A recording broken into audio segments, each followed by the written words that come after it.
દ્વારકાધીશ, હું અમદાવાદથી ભારતીબેન બલદાનિયા. અમારે અહીં દ્વારકામાં ડિસેમ્બરની 23-24 ડિસેમ્બરના મહારાસનું એક આયોજન થયું છે. અમારા સમાજ દ્વારા એક આયોજન થયું છે, જેમાં અત્યારે 37,000 બહેનો ઓલ જિલ્લામાંથી આવી અને પોતાના ટ્રેડિશનલ ડ્રેસમાં અહીંયા મહારાસ રમવાના છે.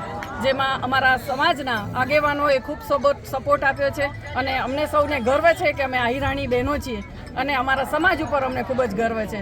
અમારા એક ઉદ્દેશ્ય છે કે અમારા આવનાર પેઢી પણ અમારો આ સંસ્કૃતિ કે આપણી આ સભ્યતા, અમારો આ ડ્રેસિંગ આ બધું જોવે અને યુગો તક યાદ રાખે કે એક જે કૃષ્ણ ભગવાને 5000 વર્ષ પહેલાં જે એમને રાસ રમ્યા હતા ગોપીઓ સાથે, એ જ રાસનું પુનરાવર્તન અત્યારે અહીંયા થવા જઈ રહ્યું છે. જે અત્યારે કચ્છમાં વ્રજવાણીમાં જે ઢોલી સ્વરૂપે કૃષ્ણ ભગવાન આવ્યા હતા એનું જ પુનરાવર્તન અત્યારે થઈ રહ્યું છે. કૃષ્ણ ભગવાન અમારી સાથે રાસ રમવા આવશે એવી અમને સર્વ આહિરાણી બહેનોને દિલથી એવું છે કે અમારા સાથે અમને એવો વિશ્વાસ છે કે કૃષ્ણ અહીંયા જરૂરથી અમારી સાથે આવશે.